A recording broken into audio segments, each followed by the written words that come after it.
पुराण की आरती अति पावन, पुराण की धर्म भक्ति विज्ञान खाने की, धर्म भक्ति विज्ञान खाने की। महापुराण भागवत निर्मल सुख मोक विगलित निगम कल्प फल, परमानंद सुधार समय कल, परमानंद सुधार समय कल। लीलारती रस रसे निधान की, आरती अति पावन पुराण। कलिमल मथने त्रिताप निवारणे, जन्म मृत्यु में बाबा भयहारिणी। सेवत सतत सकल सुख कारिणी, सेवत सतत सकल सुमे हौसरे हरि चरित गाने की, आरती अति पावन। विषय विलास विमोह विनाशिनी, विमल विराग विवेक विकासिनी। भगवत तत्व रहस्य प्रकाशिनी, भगवत तत्व रहस्य प्रकाशिनी। परम ज्योति परमात्म ज्ञान की, आरती अति पावन पुराण। परमहंस मुनि मन उल्लासिनी, रस कहे ते रसरास विलासिनी। मुक्ति मुक्ति रति प्रेम सुदासिनी, मुक्ति मुक्ति रति प्रेम सुदासिनी। कथा अकिंचन प्रिय सुजाने की, आरती अति पावन पुराण। ओ धर्म भक्ति विज्ञान खाने की, धर्म अति पावन पुराण की। आरती अति आरती अति आरती अति पावन पुराण की। शीतलीकरणं पुष्पै देवाभिवन्दनम्, आरोग्यार्थे आत्माभिवन्दनं, हस्ते पुष्पाणि गृहीत्वा मन्त्रपुष्पाञ्जलिं। हरिः ओं जतनेन जज्ञमयजन्त देवास्तानि धर्माणि प्रथमान्यासन्न, ते हनाकं महिमानः सचन्त यत्र पूर्वे साध्याः सन्ति देवाः। ॐ नारायणाय विद्महे वासुदेवाय धीमहि, तन्नो विष्णु प्रचोदयात्। हरिः ओं महालक्ष्म्यै च विद्महे विष्णुपत्न्यै च धीमहि, तन्नो लक्ष्मी प्रचोदयात्। हरिः ओं अञ्जनीनन्दनाय विद्महे पवनपुत्राय धीमहि, तन्नो हनुमत् प्रचोदयात्। सेवन्तिकावकुलचम्पकपाटलाब्जै, पुन्नागजातिकरवीररसाल पुष्पै, बिल्वप्रवाल तुलसीदलमञ्जरीभिः, स्वां पूजयामि जगदीश्वर मे प्रसीद। नानासुगन्धिपुष्पाणि यथा कालोद्भवानि च, पुष्पाञ्जलिर्मया दत्त्वा गृहाण परमेश्वर। मंत्रपुष्पाञ्जलिं समर्पयामि भगवते श्री पुराण पुरुषोत्तमाय नमः। बोलिए श्री वृंदावन बिहारी लाल की, श्रीमद्भागवत महापुराण की, श्री राधा वल्लभ लाल की, जय हो। अनंत बलवंत श्री हनुमंत लाल की, जय हो। श्री गोवर्धन नाथ की जय हो। जय जय श्री राधे। सभी भक्त अपने स्थान पर विराजमान हो जाएं। आज कथा के तृतीय दिवस की पावन बेला प्रारंभ हो चुकी है। अब आप सभी पूज्य महाराज श्री के पावन चरणों में प्रणाम करें और पूज्य महाराज श्री से एक ही अनुग्रह है, आज तृतीय दिवस की पावन बेला में हम सभी को कथा श्रवण कराकर हमारे जीवन को धन धन्य करें। जय श्री कृष्ण।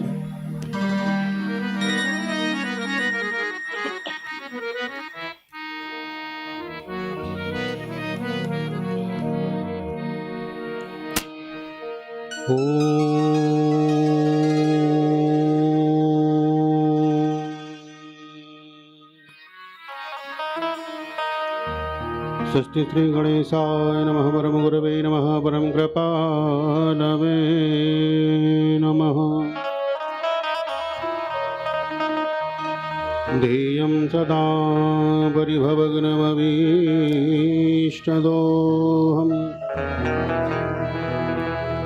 तीर्थास्पदं सुविविरञ्जनुतम शरण्यम्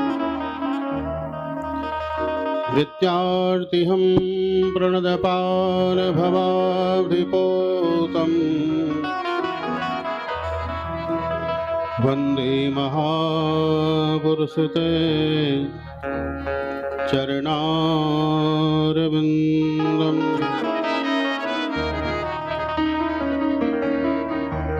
वंशी विभूषितकरानवनीनिदाभा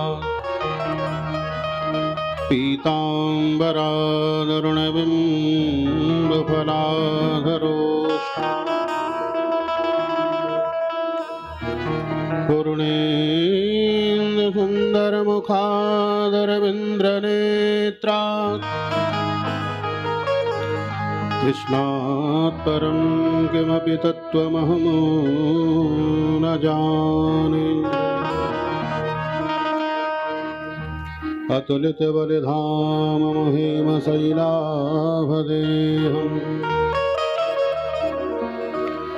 धनुजवनकृशानं ज्ञानिनामग्रगण्यम् सकलगुणनिधानं वानराणामधीशम्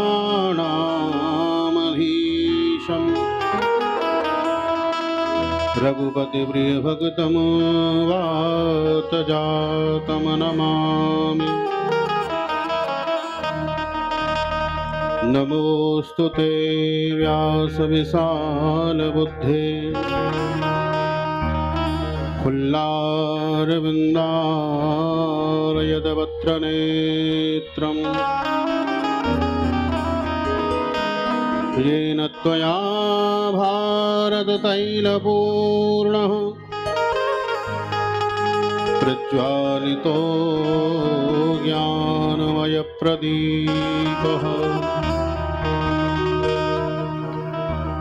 यं ब्रव्रजन्दमनुपेतमपेतकृत्यम् द्वैपायनो विरहकातरया जुहाव पुत्रेदि धनमेदयादर्वोऽभिनेदुः तं सर्वभूतहृदयं मुनिमानतोऽस्मि।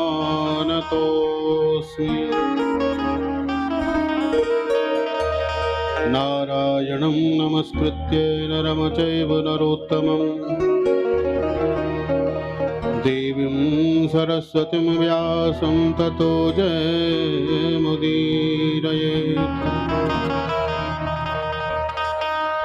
सरस्वती मया दृष्ट्वा वीणा पुस्तकधारिणम् हंसवाहनसंयुक्तां विद्यावान् करोतु मे। गुरुर्ब्रह्मा गुरुर्विष्णुः गुरुर्देवो महेश्वरः गुरुर्साक्षात् परब्रह्म तस्मै श्री गुरुवे नमः। भक्ति भक्त भगवंत गुरु चतुर्नाम बपुएक, तिनके पद वंदन करूं जो नासत विघ्न अनेक। मेरी भव बाधा हरो श्री राधा नागर सोय, जातन की झाई पड़े श्याम हरित दुति होय।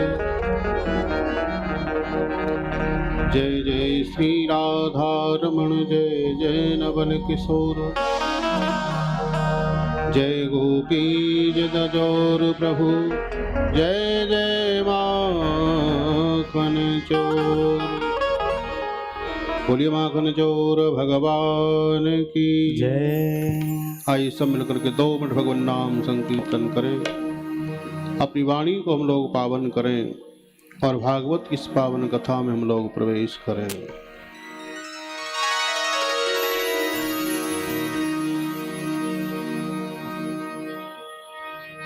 हमारो धन राधा श्री राधा श्री राधा, हमारो धन राधा श्री राधा श्री राधा, हमारो धन राधा श्री राधा श्री राधा, हमारो धन राधा श्री राधा श्री राधा, हमारो धन राधा श्री राधा श्री राधा, हमारो धन राधा श्री राधा श्री राधा, हमारो धन राधा श्री राधा श्री राधा, परम धन राधा श्री राधा श्री राधा, परम धन राधा श्री राधा श्री राधा, हमारो धन राधा श्री राधा श्री राधा, हमारो धन राधा श्री राधा श्री राधा, परम धन राधा श्री राधा श्री राधा, परम धन राधा श्री राधा श्री राधा, बरसाने वाली राधा राधा राधा राधा राधा, बरसाने वाली राधा राधा राधा राधा राधा, बरसाने वाली राधा राधा राधा राधा राधा, बरसाने वाली राधा राधा राधा राधा राधा, हमारो धन राधा श्री राधा श्री राधा, हमारो धन राधा श्री राधा श्री राधा, हमारो धन राधा श्री राधा श्री राधा, हमारो धन राधा श्री राधा श्री राधा। सब गाइए 2 मिनट।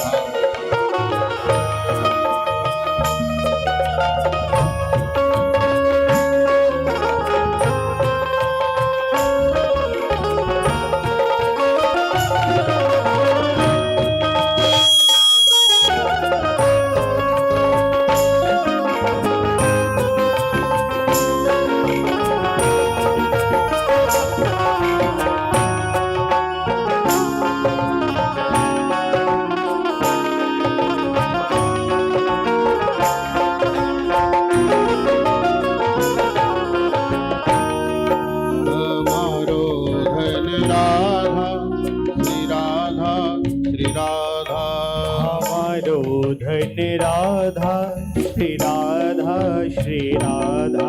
कहवर वनवारी राधा राधा राधा राधा राधा। कहवर वनवारी राधा राधा राधा राधा राधा।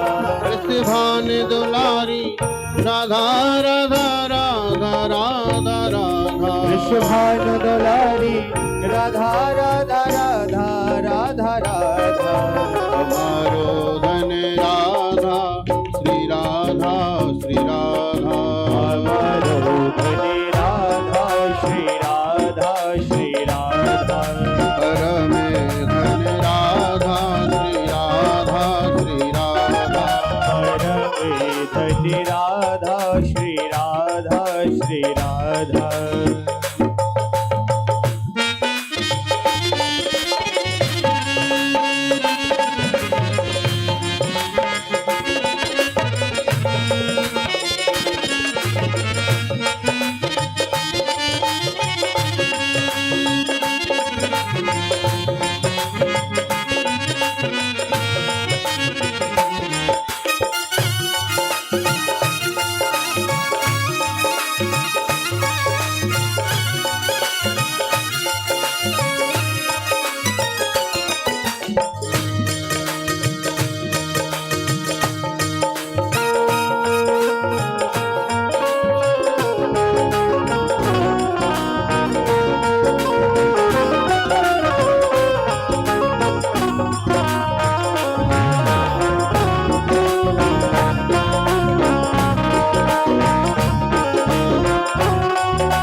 कीरत की प्यारी राधा राधा राधा राधा राधा कीरत की प्यारी राधा राधा राधा राधा राधा कीरत की प्यारी राधा राधा राधा राधा राधा कीरत की प्यारी राधा राधा राधा राधा राधा हमारो धन राधा श्री राधा श्री राधा हमारो धनी राधा श्री राधा श्री राधा परम धन राधा श्री राधा श्री राधा परमे धनी राधा श्री राधा श्री राधा संतन की प्यारी राधा राधा राधा राधा राधा संतन की प्यारी राधा राधा राधा राधा राधा संतन की प्यारी राधा राधा राधा राधा राधा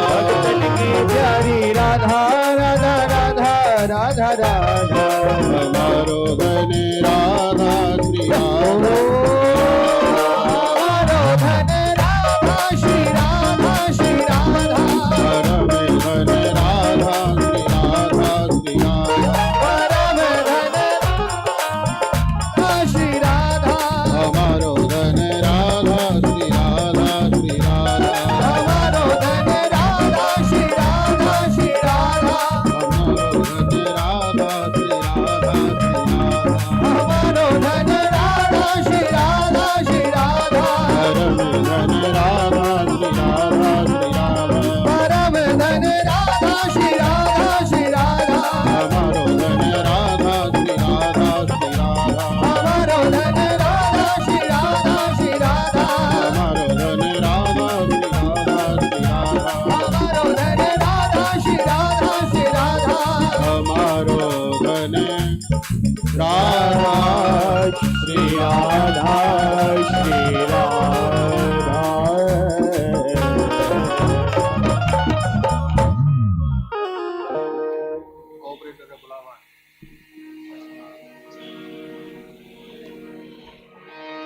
अखिल कोटि ब्रह्मांड नायक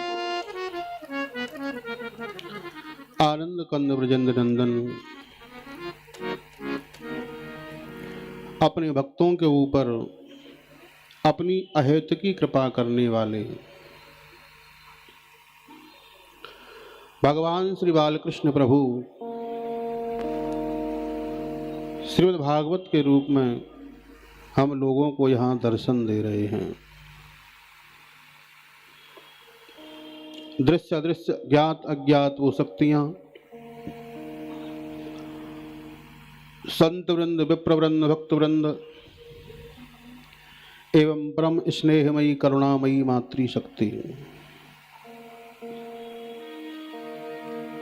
आप सबके हृदय में बैठी उस गोविंद को मेरा प्रणाम। परम पावन ये माघ मास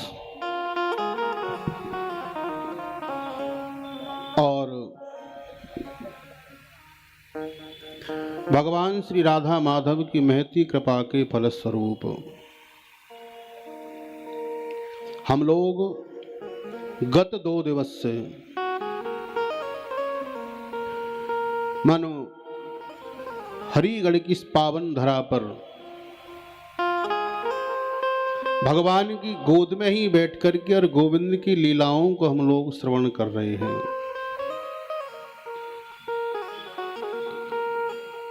भक्तिपूर्ण अनुष्ठान ज्ञान यज्ञ का आज 3य दिवस है। तो 3य दिवस की इस पावन बेला में हम लोग प्रवेश करें। एक बार प्रेम से कहिए राधे राधे, राधे।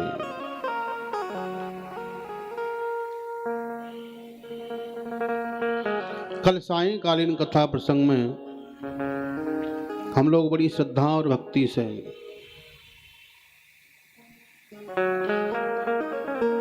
पितामह भीष्म के द्वारा भगवान द्वारकाधीश की स्तुति और पितामह भीष्म का महाप्रयाण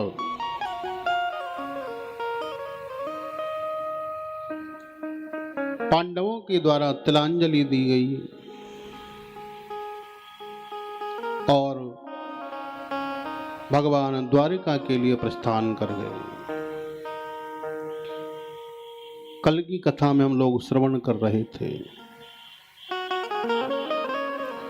नैमिषारण्य की इस पावन भूमि पर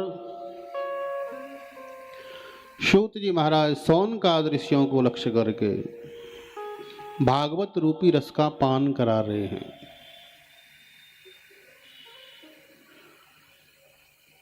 भगवान द्वारकानाथ अर्जुन को अपने साथ में लेकर के गए थे और 7 महीने हो गए पर अर्जुन लौट करके नहीं आए। दादा भीमसेन युधिष्ठिर जी के साथ में चर्चा चल रही थी कि देवताओं की प्रतिमाएं जो हैं वो अब रोती सी दिखाई देती हैं। गायों के स्तनों से दूध की जगह रक्त की धार बह रही है।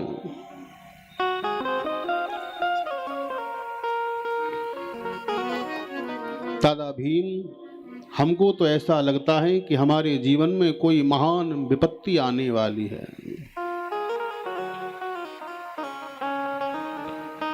गता सप्ताधुना मासा, और देखो तो सही दादा भीम, अर्जुन को यहां से गए हुए 7 महीने हो गए पर अभी लौट करके नहीं आए। चर्चा चली रही थी कि सामने से आते हुए अर्जुन को देखा। अर्जुन ने सारा वृतांत बताया कि जिनको आज तक केवल हम अपना स्वजन बंधु बांधव मानते थे, हमें तो आज मालूम हुआ कि वो साक्षात पूर्ण ब्रह्म परमात्मा थे। युधिष्ठिर बोले मतलब? पर मतलब सीधा सा ये है कि जिन श्री कृष्ण को हम अपना मानते थे, आज वही श्री कृष्ण हमारा सर्वस्व, हमारा प्राण धन जीवन धन, अपनी लीलाओं को संपन्न करके इस धरा धाम को छोड़ करके अपने धाम को प्रस्थान कर गए हैं। कुंती तो सुनते ही धड़ाम से पृथ्वी पर गिर पड़ी, प्राणों का त्यागन कर दिया।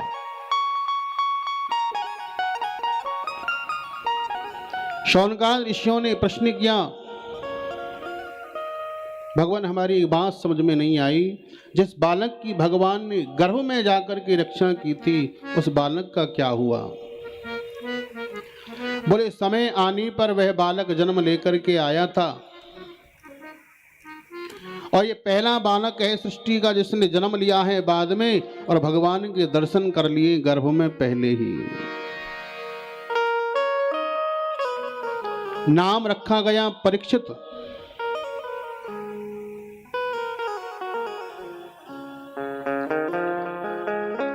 पांडवों ने जब सुना, युधिष्ठिर जी ने सुना कि हमारे द्वारका नाथ अब नहीं रहे, तो परीक्षित को ही राजगद्दी पर अभिषिक्त किया। परीक्षित बोले, मैं तो बहुत छोटा सा बालक हूं, मैं कैसे इस राज्य को संभालूंगा। कुछ उपदेश दिए पांडवों ने। संत गौ ब्राह्मण की हमेशा सेवा करना और दूसरे कभी अपनी आंखों से पाप होते हुए मत देखना। तीसरे, शरण में यदि शत्रु भी आ जाए तो उसको भी क्षमा कर देना। पांडव लोग परीक्षित को राजा बना करके और हिमालय की ओर प्रस्थान कर गए। सबका एक एक करके पतन हुआ, सशरीर तो केवल धर्मराज युधिष्ठिर जी पहुंचे। भागवत में वर्णन आया है कि जिस समय राजा परीक्षित राजगद्दी पर बैठे थे, उस समय कैसी प्रजा थी? गायों के स्तनों से दूध दोहने की आवश्यकता नहीं पड़ती थी। मतलब गाय स्वतः दूध दे देती थी। और चोर लुटेरे डाकू तो उस समय थे ही नहीं, किसी के घर में कोई ताला भी नहीं लगता था। ये हरिगढ़ की जो पावन भूमि है, ये जो धरा है ना, ये ताले के नाम से विख्यात है। अलीगढ़ के ताले बहुत प्रसिद्ध हैं। राजा परीक्षित के राज्य में ताला क्या होता है कोई समझता भी नहीं था, न कोई जानता था। अब एक दिन राजा परीक्षित ने देखा कि मेरे पूर्वज, मेरे बुजुर्ग देखूं तो सही, मेरे लिए क्या छोड़ करके गए खजाने में।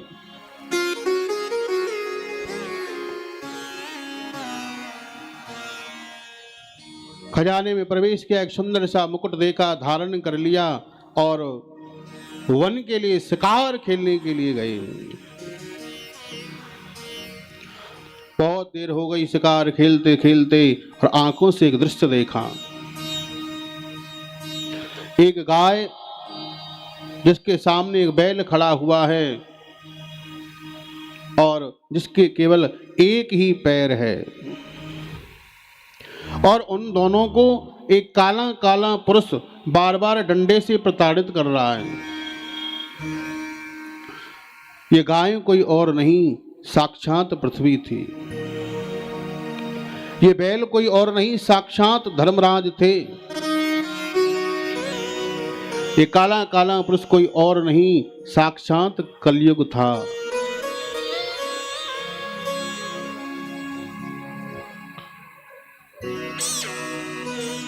पृथ्वी रूपी गाय धर्म रूपी बैल से पूछ रही है, आपके 3 चरण किसने तोड़ दिए?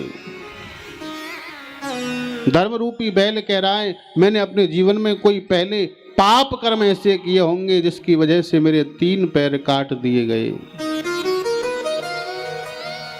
धर्म के 4 ही चरण हैं, सत्य, तप, दया और दान। कलयुग में सत्य गया,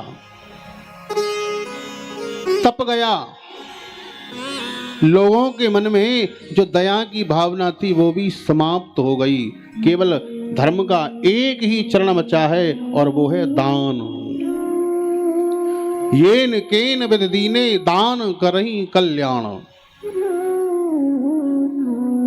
धर्म रूपी बैल पूछ रहा है, देवी तुम क्यों रो रही हो? क्या मुझे देख करके तुम रो रही हो, या फिर तुमने अपने जीवन में जिसको सबसे ज्यादा चाहा हो वो तुम्हें छोड़ करके चले गए? पृथ्वी रूपी गाय कह रही है, तुम सत्य कहते हो धर्मराज। अरे हमारे लिए ही तो भगवान अपने धाम को छोड़ करके इस धरा धाम पर आए थे। हमारे लिए ही तो भगवान गोपाल बने थे। गाम पातीति गोपाल। जो गायों की रक्षा करे, जो गायों की सेवा करे, वही तो गोपाल है। तो जिनको हम अपना सर्वस्व मानते थे, वही परमात्मा हमको छोड़कर के चले गए। परीक्षित ने देखा कि मेरे राज्य में गाय दुखी, धर्म दुखी है। धनुष पर बाण का संधान किया और जैसे इस कलयुग को मारना चाहा, वो साष्टांग दंडवत चरणों में लेट गया। याद आ गई, बाबाओं ने कहा था कि शरण में शत्रु भी आ जाए तो उसको क्षमा कर देना। कौन? बोले मैं कलयुग। तो मैं आदेश करता हूं, मेरे इस स्थान को छोड़कर के कहीं अन्यत्र चले जाओ। कलयुग हाथ जोड़ करके बोला, बताओ भगवान कहाँ जाऊं? जहां भी जाता हूं वहीं आप मुझे धनुष बाण धारण किए हुए दिखाई देते हो। मैं आपसे ही निवेदन करूं, आप ही मुझे कोई ऐसा स्थान दे दो जहां मैं रह सकूं।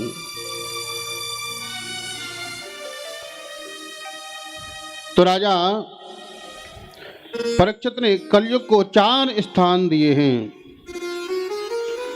द्यूतम पानम स्त्रियः सूना यत्रा धर्मश्चतुर्विधा। बोले कलयुग जहां जुआ खेला जाता है वहां तुम्हारा वास हो जाए। पानम जहां मदरा पान की जाती है वहां तुम्हारा वास हो जाए। स्त्रियः जहां पराई स्त्रियों के साथ में वैश्यागमन किया जाता है, कलयुग वहां तुम्हारा वास हो जाए। और चौथे सूना माने हिंसा। इन 4 जगहों पर तुम वास करो। कलयुग ने देखा कि 4 जगह मेरे को राजा परीक्षित ने दी और ये चारों ही, इन चारों से ही राजा परीक्षित बहुत दूर हैं। परीक्षित ना जुआ खेलते, ना मदरा पान करते, ना वैश्यागामी हैं और न वो हिंसक हैं।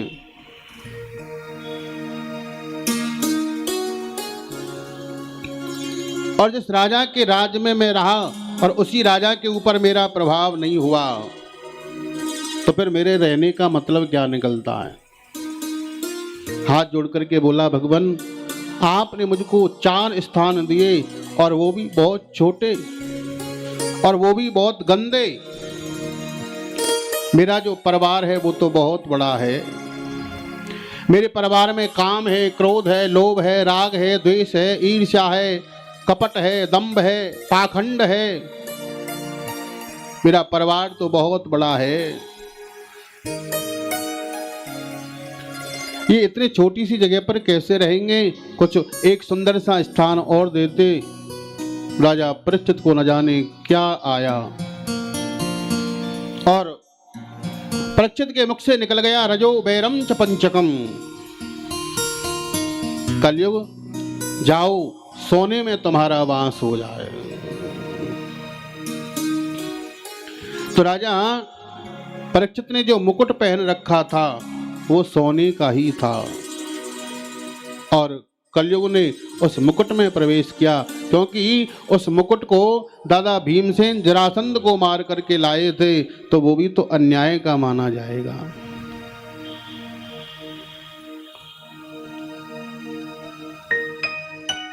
शास्त्र तो ये कहते हैं कि जितने धन से अपने परिवार का भरण पोषण होता हो वो धन धर्म का है, और यदि उससे ज्यादा अधिक धन हमारे पास में है तो वो भी अन्याय का धन है। सुख से जीने के लिए 2 समय का भोजन ही पर्याप्त है। सुख से जीने के लिए एक दिन में सुबह शाम 1-1 रोटी ही काफी है। और महाराज बेचैनी के लिए तो 2-4 बंगले कोठी भी कम पड़ जाती हैं।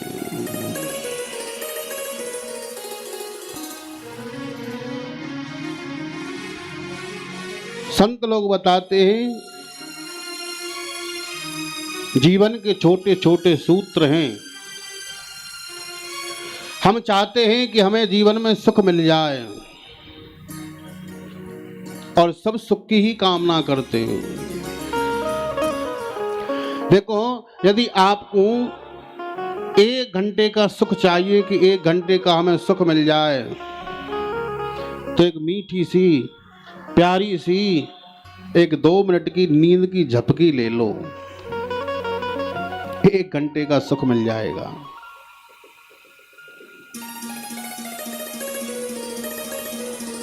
एक दिन का यदि हम सुख चाहते हैं तो कहीं घूमने का प्रोग्राम बना लो।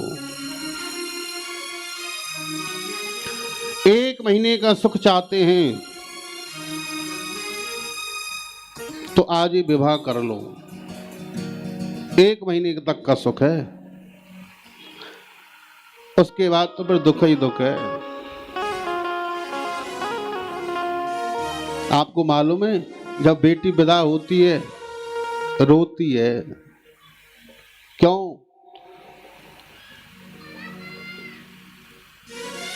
तो एक सज्जन कह रहे थे, मालूम है महाराज जी क्यों रोती है वो?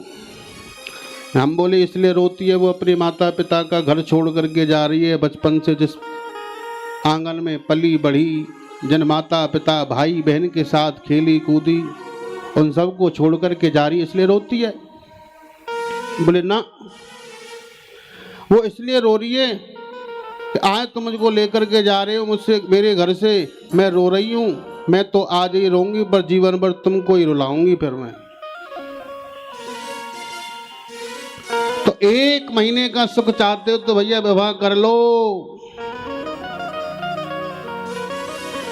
और 1 वर्ष का सुख चाहते हो तो भैया झूठ बोल के, बेईमानी से, 2 नंबर से, हमारा ढोंग पाखंड करके खूब धन कमा लो, जितना कमाया जाए, पर वो धन ज्यादा दिन तक रहने वाला नहीं है। पश्यामि धनिनाम क्लेशम लुब्धा नाम जितात्मनाम भयाद लब्ध निद्राणाम सर्वतो भी विशंक नाम। जो बड़े बड़े धनी लोग होते हैं ना, उनको रात में नींद नहीं आती है, उनको चिंता बनी रहती है। और खेत जोतने वाला जो किसान होता है ना, जब उसको नींद आती है तो खेत के डलों का ही वो तकिया बना कर प्रेम से सो जाता है, खेत की मेड़ पर ही। ऐसी बढ़िया नींद आती है कि जितनी बढ़िया नींद जल्लब के गद्दे पर नहीं आती होगी।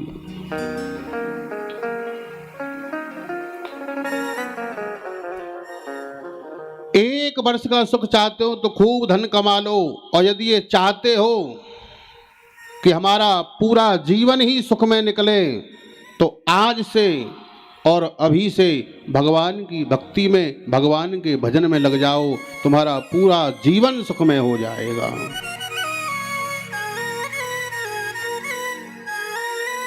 राजा परीक्षित के मुकुट में जैसे ही कलयुग ने प्रवेश किया, बुद्धि को बिगाड़ दिया।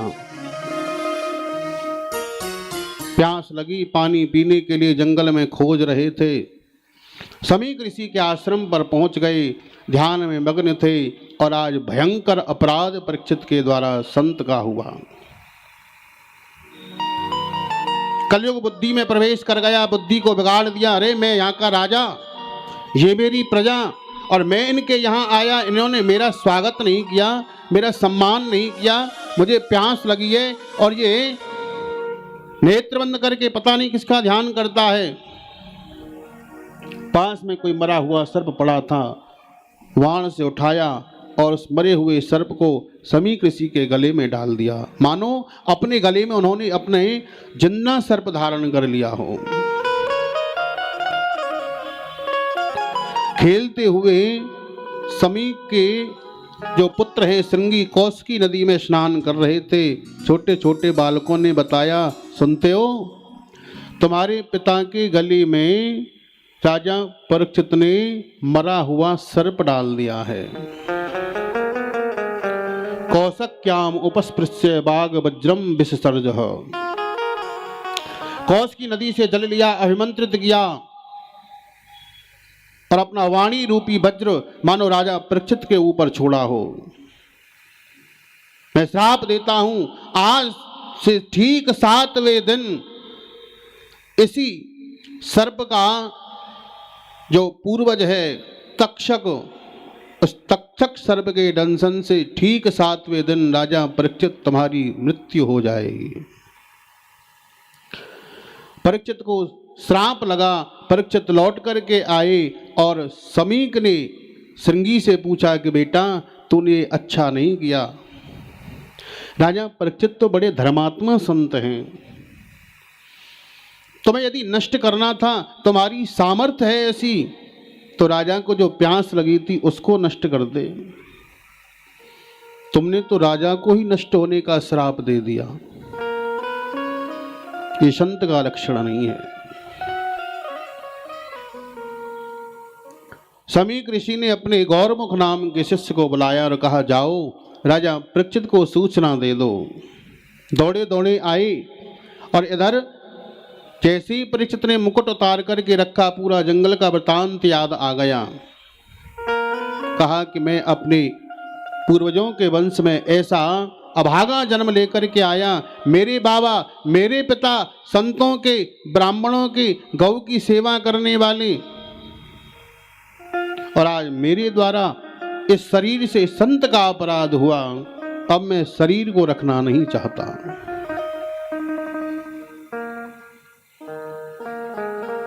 गौरमुख नाम के शिष्य ने आकर के निवेदन किया, क्षमा चाहते हैं राजन, समीक के पुत्र श्रृंगी ने आपको श्राप दिया है, आज से ठीक 7वें दिन तुम्हारी तक्षक सर्प के दंशन के द्वारा मृत्यु हो जाएगी। अपनी मृत्यु को तो मंगल में बना सकते हो तो बना लो।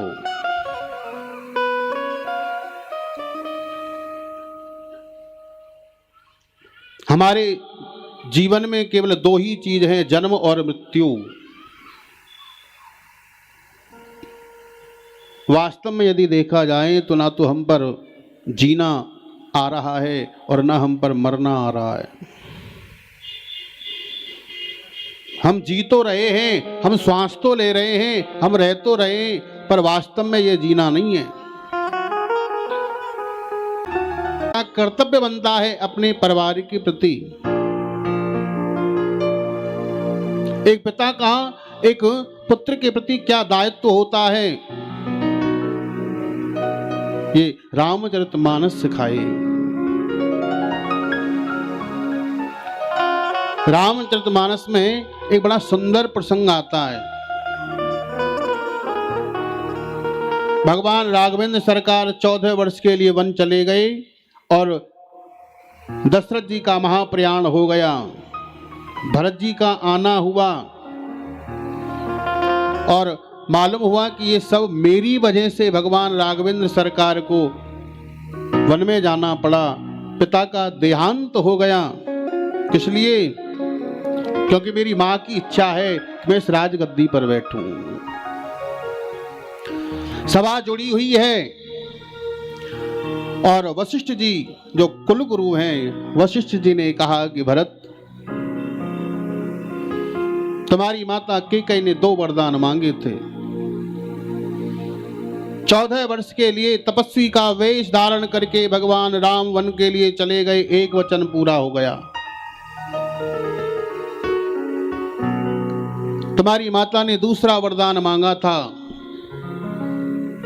कि भरत को राजगद्दी हो, वो वरदान अभी पूरा नहीं हुआ। हे भरतलाल, भगवान राघवेंद्र सरकार तो चले गए, 14 वर्ष के बाद लौट करके आएंगे। आप राजगद्दी पर अभिषिक्त हो जाओ। तो भरत जी ने कितनी सुंदर बात कही कि मोहि राज हटे दे हूं जबहि,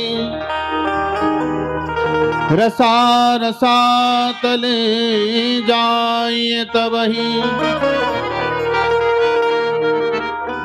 कि तुम तो देहु सरल सिख मोही, जेहि आचरण मोर हित होई। गुरुदेव प्रणाम करता हूं। आप सही कह रहे हो, आप गुरुदेव हो।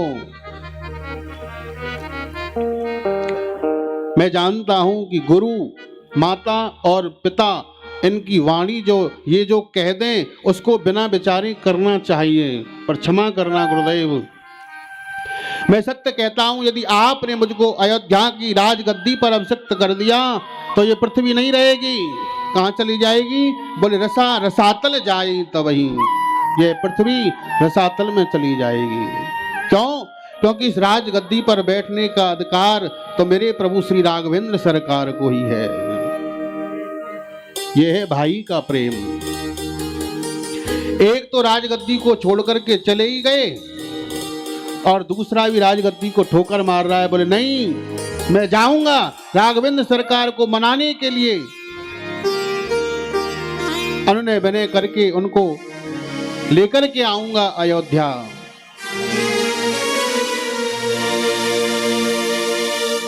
सूत जी महाराज कह रहे हैं, शौन का दृश्यो, यह है एक भाई का त्याग। और आजकल भाई भाई में कहां है वो प्रेम? एक एक दो दो इंच भूमि के लिए झगड़ा करते हैं। नहीं जी, मेरा यहां तक हिस्सा है, यहीं पे आएगी मेरी दीवार।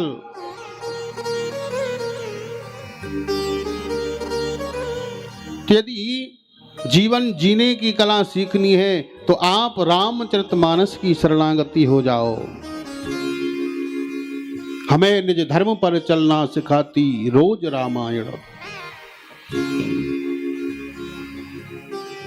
और यदि जीना सीख लिया हो और मृत्यु को यदि मंगल में बनाना हो कि हमारी मृत्यु कैसी हो, मृत्यु मंगल में कैसे बने, तो आप भागवत की शरणागति हो जाना।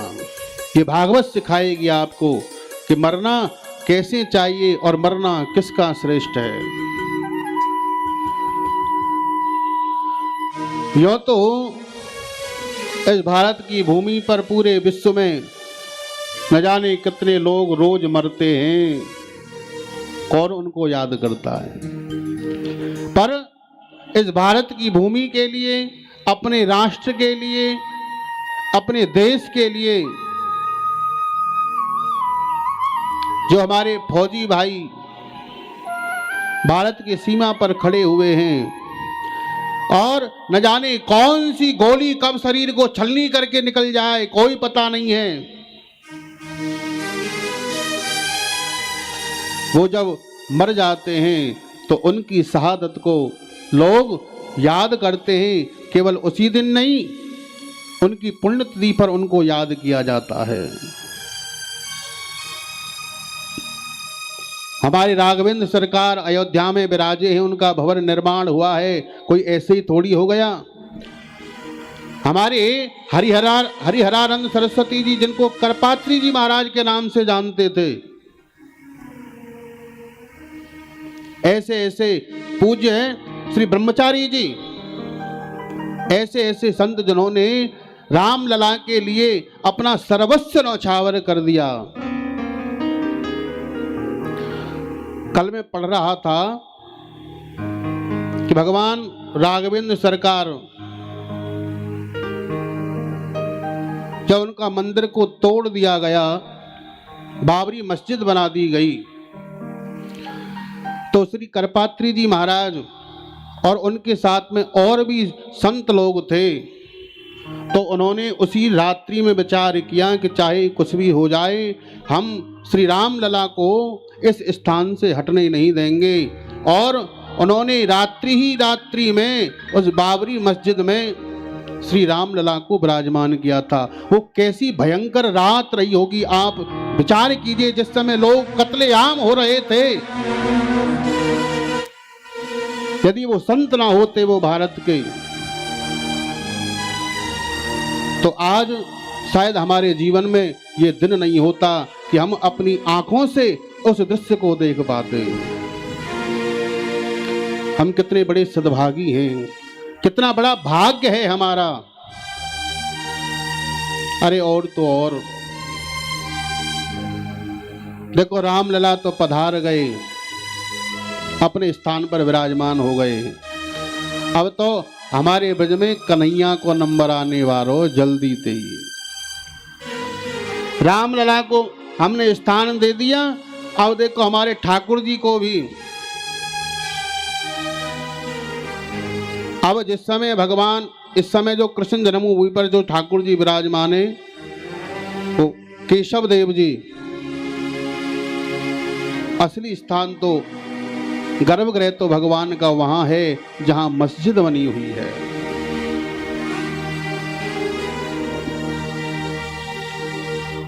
तो भैया, मृत्यु तो उनकी याद की जाती है जिन्होंने देश के लिए, जिन्होंने राष्ट्र के लिए कुछ अपना बलिदान दिया हो। नहीं तो ऐसे रोज कीड़े मकोड़ों की तरह तो लोग रोज मर ही रहे हैं, कौन याद करता है। तो परीक्षित ने विचार किया कि मेरी मृत्यु मंगल में हो जाए, अब मैं इस घर को छोड़ करके तुरंत चल देता हूं। ऐसा त्याग भी तो जीवन में होवे। भूख लगे तो मांग खाइयो, गिनियो न सांझ सवेरो।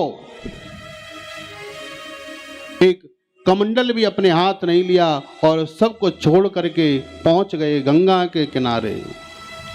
क्यों? क्योंकि मुक्ति को देने वाली है श्री मां गंगा। हजारों विमलात्मा संत बैठे हुए हैं। सबने राजा परीक्षित से पूछा, आपको 7 दिन में मरने का श्राप लगाए? हम जानते हैं। परीक्षित कहते हैं, कौन कहता है मुझे श्राप लगा है? अरे मैं तो उस ऋषि कुमार के श्राप को अपने ऊपर वरदान समझता हूं। न वो श्राप देते और ना आप जैसे हजारों विमलात्मा संत मेरे को यहाँ दर्शन देने के लिए एक साथ आते। कि गिरिजा संत समागम सम न लावे कछुआन, बिन हरि कृपा सो मिलहि नहीं, गावहि वेद पुराण। आज ऐसे आप जैसे संतों का मुझे सानिध्य प्राप्त हुआ, एक साथ दर्शन हो गए। आप बताओ, जिस व्यक्ति की मृत्यु निकट आ गई उसे क्या करना चाहिए?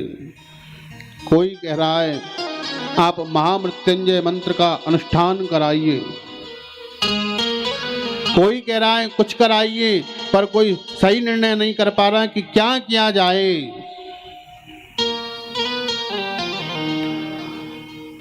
आज सभा लगी हुई थी और भगवान सुखदेव जो समाधि में बैठे हुए, आज उनका मन करता है चलो चलो परीक्षित के पास चलो। कि तत्रा भवद भगवान व्यास पुत्रो यदृच्छया गामटमानो नपेक्ष, अलक्ष्यलिंगो निजलावतुष्टो वृतश्च बालैरवधूत वेशः। अवधूत वेश में भगवान सुखदेव चले आ रहे। परम पावन गंगा का किनारा, लंबे लंबे केस हैं, आजान भुजाएं हैं, चौड़ा वक्षस्थल है और शरीर पर भस्म लगी हुई है। केवल 4 अंगुल की कोपीन धारण किए हुए हैं और भगवान सुखदेव जैसे ही पधारे हैं। तम दुष्ट वर्षम सुकुमार पाद, 16 वर्ष की अवस्था है भगवान सुखदेव स्वामी की। और जैसे ही संत मंडली ने देखा कि भगवान सुखदेव पधार रहे हैं, अपने अपने आसनों पर खड़े हो गए और भगवान सुखदेव का बड़ा सुंदर स्वागत किया है। सुंदर सी व्यास गद्दी बना रखी थी राजा परीक्षित ने और कहा था कि इस गद्दी पर वही बैठेगा जो मेरी मुक्ति कराएगा। भगवान सुखदेव गए और उन्होंने जाकर के सीधे वो गद्दी पर ही बैठ गए। संतों ने कहा, राजन परीक्षित, अब तुम्हें मुक्ति की खोजने की आवश्यकता नहीं है। क्यों? बोले, मुक्ति स्वयं तुम्हारे द्वार पर चल करके आई है। कि ये साम संस्मरणात् पुंसः सत्य है शुद्ध्यन्ति वैग्रहा किं पुनर्दर्शन स्पर्श पाद शौचासनादि भी।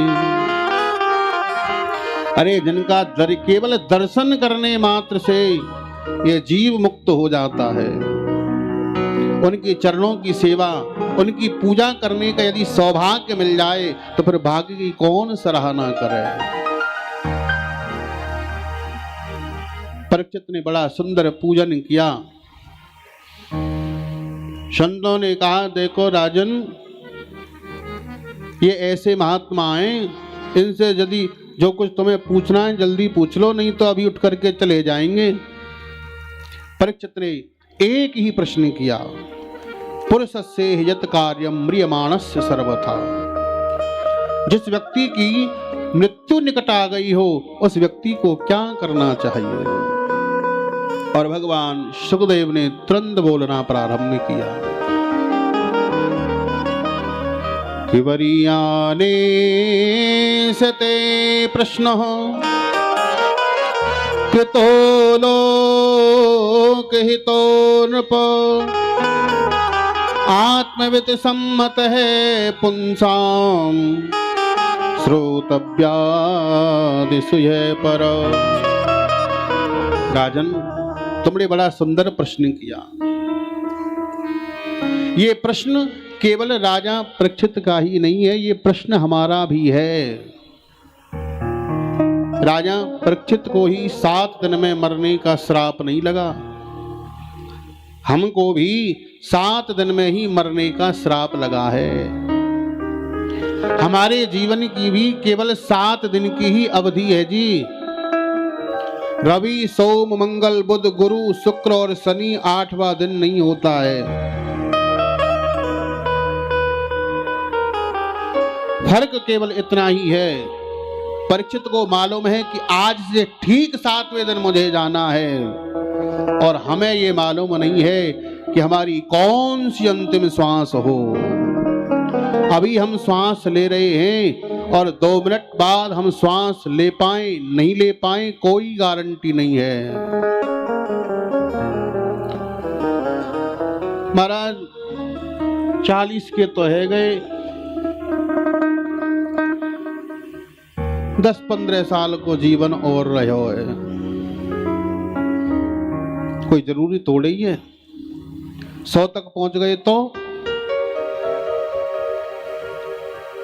फिर हम कैसे कहें कि हमको 10-15 साल और जीना है, और 10-15 तक भी नहीं जी पाए, पहले ही चले गए तो।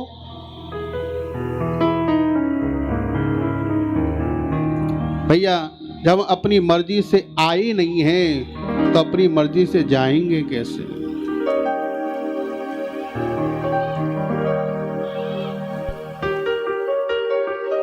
सात दिन में मरने का श्राप लगाए ना तुम्हें, क्यों चिंता कर रहे हो?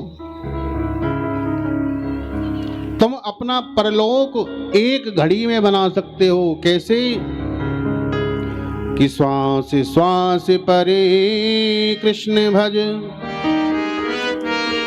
वृथा श्वास मत खोए, ना जाने या श्वास को आवन होए न होए। भैया, प्रत्येक श्वास पर केवल कृष्ण कृष्ण कृष्ण कृष्ण का ही चिंतन करो। कर से कर्म करो विदिनाना, मन राखो जा कृपा निधाना। हम लोग कहते हैं महाराज मन तो बहुत करता है जब कथा सुनते हैं, कीर्तन करते हैं, सत्संग करते हैं कि हम भी भजन करें, पर क्या करें, घर गृहस्थ के काम इतने हैं, समय नहीं मिल पाता भगवान का भजन करने के लिए।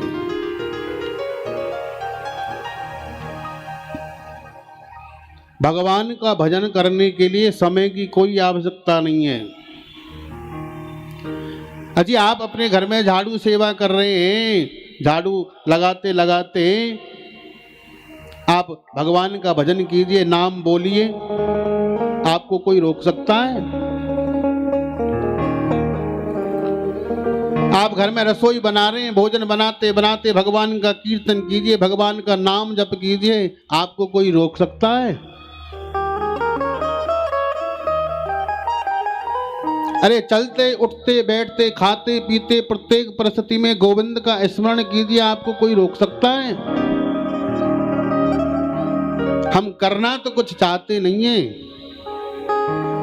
पर कहते हैं भगवान का भजन करने के लिए समय नहीं है।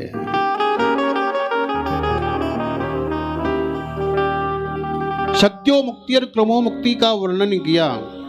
एड़ी से गुदा के मूल भाग को दबा करके और क्रम से 6 चक्रों का भेदन करके प्राणों को ब्रह्मरंध्र में स्थापित करे और ब्रह्मरंध्र को फाड़ करके जो अपने प्राणों का त्यागन करता है उसको कहते हैं सद्यो मुक्ति। और क्रमो मुक्ति, जैसे हम ट्रेन में बैठ करके जाते हैं, जाना है पटना, बैठ गए मथुरा से, और महाराज न जाने बीच में कितने स्टेशन आते हैं, गाड़ी रुक रुक करके जाती है ना। ठीक ऐसे यदि हम सद्यो मुक्ति से अपने प्राणों का त्यागन नहीं करना चाहते तो भैया संसार में रह करके सुख और दुख इन दोनों के झमेलों को सहन करते हुए समय आने पर अपने प्राणों का जो त्यागन करता है उसको कहते हैं क्रमो मुक्ति। राजा परीक्षित ने पूछा कि ये बताओ भगवान इस सृष्टि को कैसे बनाते हैं? 3 अध्यायों की कथा जब राजा परीक्षित ने श्रवण कर ली और जब प्रश्न किया सृष्टि के विषय में, तो भगवान सुखदेव को याद आया कि राजा परीक्षित ने जल्दी में प्रश्न किया और हमने जल्दी में उत्तर देना प्रारंभ कर दिया। अपने गुरु की भी स्तुति हमने नहीं गाई, मंगलाचरण भी हमने नहीं किया। भगवान सुखदेव बोले परीक्षित तेरे इस प्रश्न का मैं उत्तर दूं उससे पूर्व मैं अपने आराध्य गुरुदेव के चरणों में वंदन करना चाहता हूं, जो यज्ञों के स्वामी हैं, जो यज्ञों के फल देने वाले हैं, ऐसे यज्ञ नारायण भगवान के चरणों में प्रणाम करता हूं। जो लक्ष्मी के स्वामी हैं, जो लक्ष्मीनाथ हैं, चर अचर जड़ चैतन्य जिनकी केवल माया से रचित है। ये माया क्या है? बोले जो भगवान का भजन करने से, भगवान की भक्ति करने से, भगवान की कथा सुनने से, भगवान का सत्संग करने से, भगवान का कीर्तन करने से जो हमको रोके वही माया है।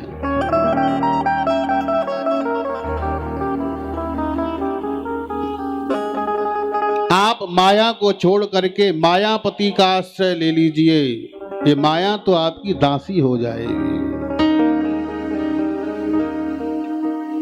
और भगवान सुखदेव की जो परम आराध्या हैं वो तो किशोरी लाडली जी हैं। गोलोक धाम में वही तो सुखदेव स्वामी को पढ़ाती थी रोज। भगवान सुखदेव ने किशोरी लाडली जी के चरणों में प्रणाम किया है। आइए भगवान सुखदेव के साथ में हम भी लाडली जी से प्रार्थना करें कि हमारे ऊपर भी उनकी कृपा की एक दृष्टि हो जाए तो हमारा जीवन धन्य हो जाए। कि राधा राधा रटति ही भव व्याधा मिट जाए। कोटि जन्म की आपदा श्री राधा नाम सो जाए।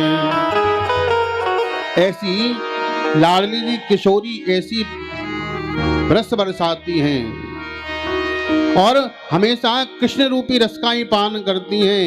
रसिकनी रस में रहत गढ़ी, वो रसिकनी है, रस की सम्राट हैं, वो रस बरसाती हैं, इसलिए तो वो बरसाने में विराजती हैं। हो मुपे की जय कृपा की कोर, श्यामा प्यारी जो मुपे की जय कृपा की कोर, श्यामा प्यारी जो की जय कृपा की कोर, श्यामा प्यारी जो मुपे की जय कृपा की कोर, श्यामा प्यारी जो मुपे की जय कृपा की कोर, श्यामा प्यारी जो श्यामा प्यारी जो भान दुलारी जो श्यामा प्यारी जो भानु दुलारी, श्यामा प्यारी जो भान दुलारी जो श्यामा प्यारी जो भानु दुलारी जय कृपा की कोर, श्यामा प्यारी जो मुपे की जय कृपा की कोर, श्यामा प्यारी लाडली लाल जी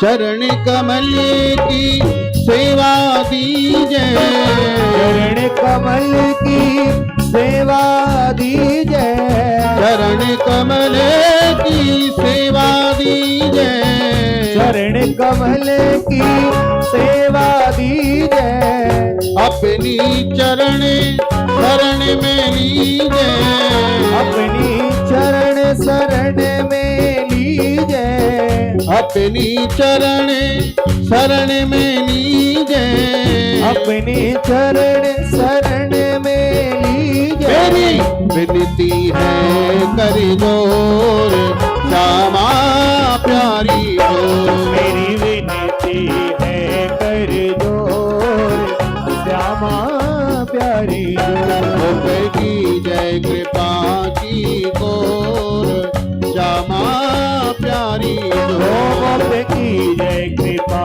की कोर, श्यामा प्यारी जो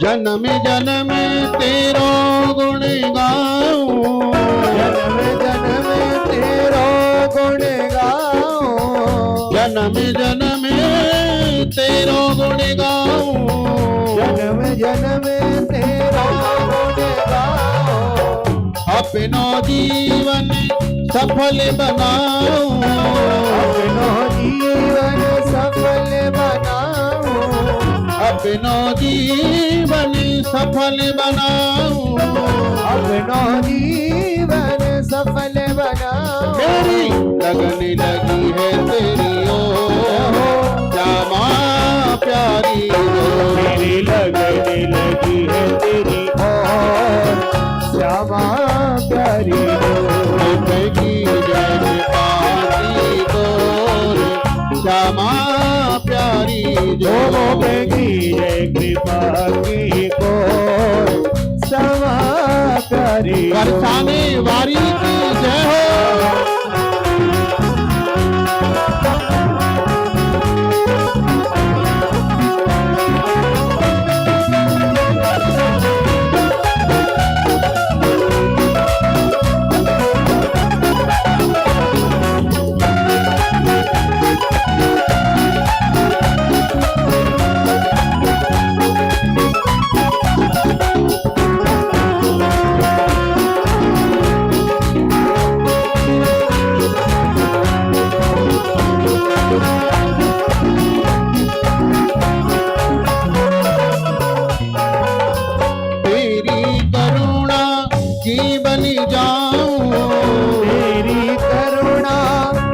बलि जाऊं तेरी करुणा की बलि जाऊं तेरी करुणा की बलि जाऊं तेरे चरणन की रज पाऊं तेरे चरणन की रज पाऊं तेरे चरणन की रज पाऊं तेरे चरणन की रज पाऊं मैंने बांधी है प्रीति की डोर श्यामा प्यारी डोर मैंने बांधी है प्रीति की डोर श्यामा प्यारी डोर मुझे तुझे कृपा की मोर श्यामा प्यारी डोर जय कृपा की कोर श्यामा प्यारी डोर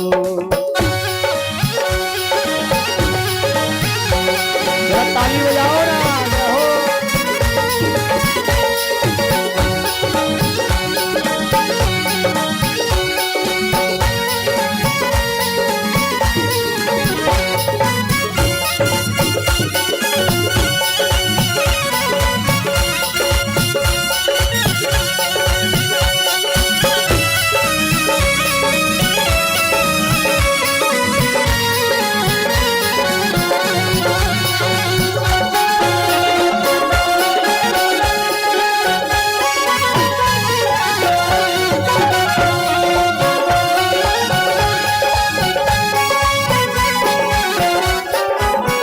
वृंदावन की कुंज गलन में वृंदावन की कुंज गलन में वृंदावन की कुंज गलन में वृंदावन की कुंज गलन में गहवर वन की लता पतन में गहवर वन की लता पतन में गहवर वन की लता पतन में गहवर वन की लता पतन मैं में तो नाचू बन के मोर जावी नारी मैं तो नाचूं बन के मोर प्यारी श्यामा जोर मोटे की जय कृपा की गोर स्वामी श्यामा मोटे की जय कृपा की कोर स्वामिनी श्यामा जोर एक बार मेरा हाथ उठा के कहो बरसाने वाली की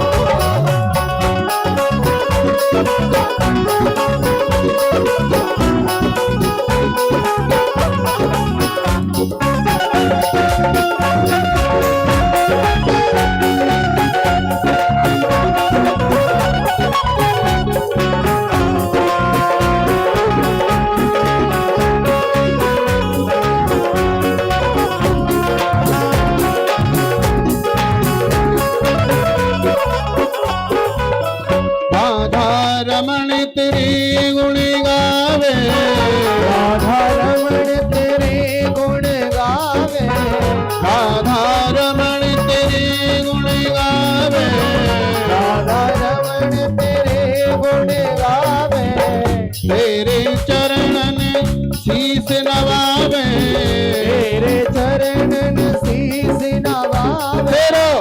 प्रीतम नंद किशोर स्वामिनी प्यारी ओ तेरा प्रीतम नंद किशोर स्वामिनी श्यामा जो की जय कृपा की गोर श्यामा प्यारी जो की जय कृपा की गोर श्यामा प्यारी जो श्यामा प्यारी जो भान दुलारी जो श्यामा प्यारी जो भानु दुलारी श्यामा प्यारी जो भान दुलारी जो श्यामा प्यारी जो भानु दुलारी की जय कृपा की गोर स्वामिनी श्यामा जो की जय कृपा की गोर स्वामिनी श्यामा जो की जय कृपा की गोर श्यामा प्यारी जो की जय कृपा की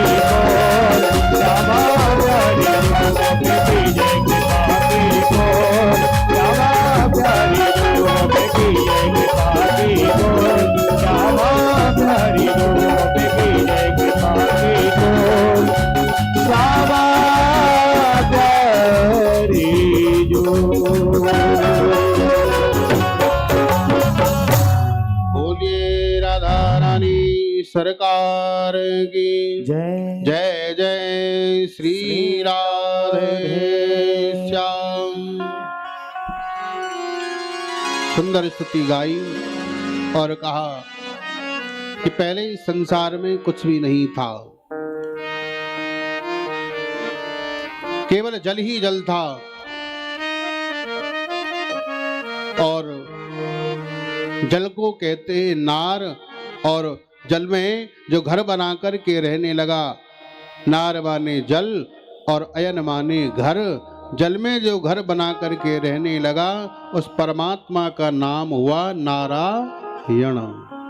बोलिए नारायण भगवान की। अब नारायण की इच्छा हुई, एको हम बहुत श्यामों में एक हूं बहुत हो जाऊं। नाभि से कमल का प्रादुर्भाव हुआ और 5 मुंह वाले ब्रह्मा जी प्रकट हो गए। पहले ब्रह्मा जी के 5 ही मुख है। शिव पुराण में वर्णन आता है, ब्रह्मा जी ने झूठ बोली थी, इसलिए भगवान नारायण के द्वारा, भगवान शिव के द्वारा जिस मुख से झूठ बोला था पिता में ब्रह्मा ने, वो मुख काट दिया गया तो पिता में ब्रह्मा के 4 मुख हो गए। अब ब्रह्मा जी ने देखा मैं कौन हूं, कहां से आया हूं, और तो कुछ दिखाई नहीं दिया, केवल जल ही जल दिखाई दे रहा है। बार बार कमल की नाल में अंदर जामे ऊपर आमे, अंदर जामे ऊपर आमे। स्पर्शेश यत् षोडशमेक विंशम निष्किंचनानाम नृपयत धिनम विदुः।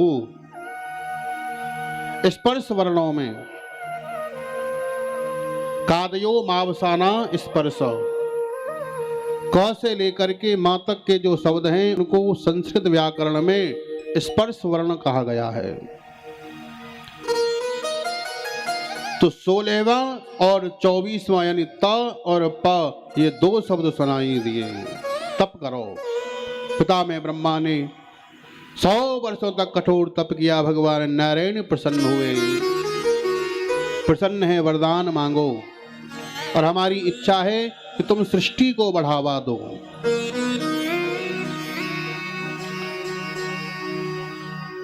पिता में ब्रह्मा बोले, भगवान पहले आप अपना स्वरूप मुझे बताइए। भगवान नारायण ने पिता में ब्रह्मा को 4 मंत्रों में भागवत श्रवण कराई।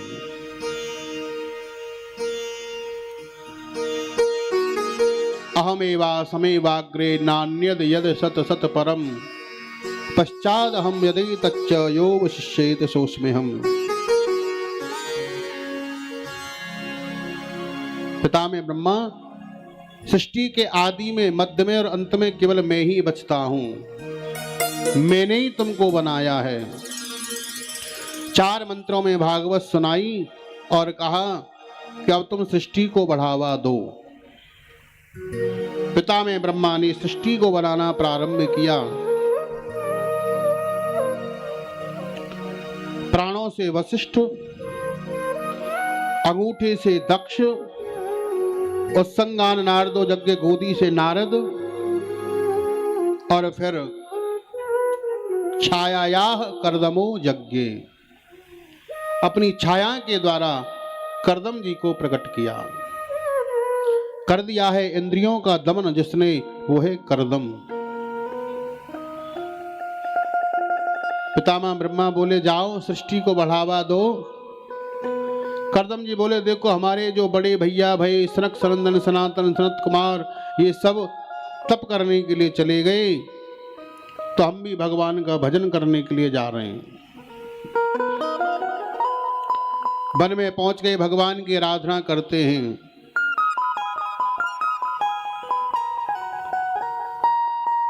आए भजन करते करते जब बहुत समय व्यतीत हो गया, आज उनको संसार याद आ रहा है। देखो तो सही, संसार के लोगों को सब विवाह करते, संतति उत्पन्न करते, सुख भोगते, और हम यहाँ जंगल में पड़े हुए हैं फक्कड़ बाबा बन करके। आप ये मत समझना कि कोई वन में रहता है कोई सन्यासी महात्मा तो वो बहुत बड़ा भजनानंदी संत है, या भजन जंगल में ही किया जाएगा, वन में ही किया जाएगा। वन में जाने का मतलब है कि आप अपने आप में कुछ बन जाओ।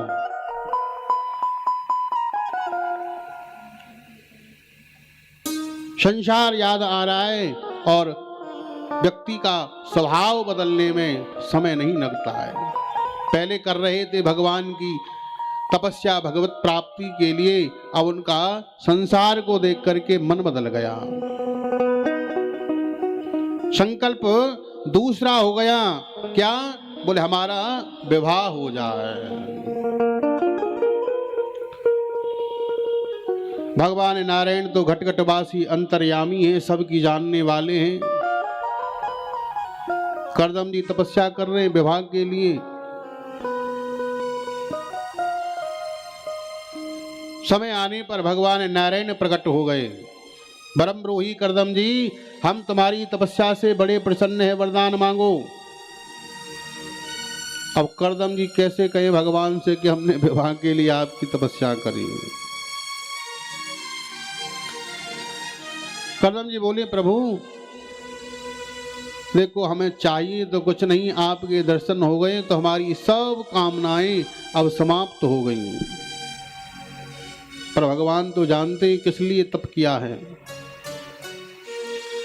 भगवान नारायण बोले कर्दम जी देखो मैं जानता हूं तुमने विवाह के लिए मेरी आराधना करी, और यदि तुमको विवाह नहीं करना था तो हमसे पहले ही बोल देते। हम तो तुम्हारे लिए कन्या देख करके भी आ गए हैं। भगवान देख के थोड़ी आए, वो तो मन की ले रहे हैं। कहीं ऐसा तो नहीं कि मेरे सामने झूठ बोल रहे हो और मन में हो, या कि विवाह करवे की मन मन भावे मुंह हिलावे। कर्दम जी बोले प्रभु इच्छा तो बिल्कुल नहीं थी विवाह करने की, अब आप कन्या देख करके आ गए हो, आप कह रहे हो तो हम विवाह कर लेंगे। भगवान बोले ठीक है, आज से ठीक तीसरे दिन महाराज मनु पत्नी शत्रुपा पुत्री देवहूति को लेकर के आएंगे। हम कह रहे हैं विवाह कर लेना। बोले महाराज आपकी आज्ञा सिरोधार्य है। भगवान बोले अब चले हम। अब कर्दम जी को पश्चाताप हुआ कि मैंने भगवान की भक्ति करी, भगवान की उपासना करी, और भगवान आए मुझे दर्शन देने, और क्या मांग लिया? भगवान से संसार ही मांग लिया। किसे कहते हैं संसार? संसरतीत इत संसार, जो धीरे धीरे आगे की ओर बढ़ रहा है उसी को संसार कहते हैं। कर्दम जी बोले प्रभु आपके कहने से देखो मैं विवाह तो कर रहा हूं, पर मेरी भी एक शर्त है। क्या? बोले आपको मेरे यहां पुत्र बन करके आना पड़ेगा।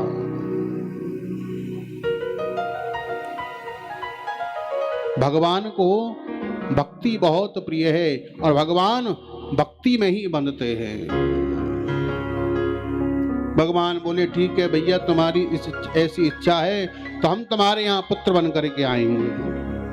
ठीक तीसरे दिन महाराज मनु पत्नी शत्रुपा पुत्री देवहूति को लेकर के आए और कर्दम जी सोच रहे हैं कि मेरा विवाह होने वाला है इस देवहूति के साथ में, पहले इसकी परीक्षा तो लूं ये मेरे योग्य है कि नहीं है।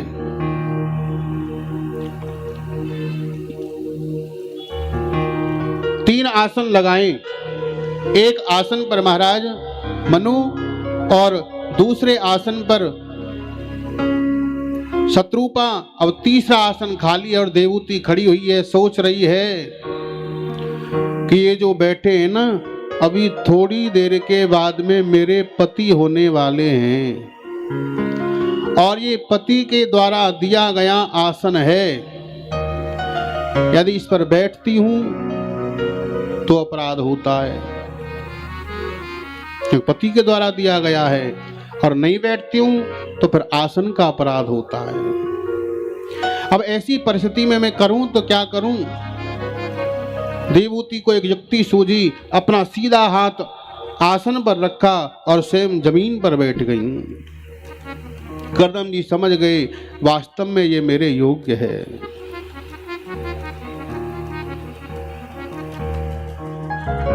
विवाह हुआ पर विवाह की शर्त रखी कर्दम जी ने कि देखो जी, हम आपकी बेटी के साथ में विवाह तो कर रहे हैं पर हमारी शर्त यह है कि एक बेटा होते ही हम वन के लिए प्रस्थान कर जाएंगे।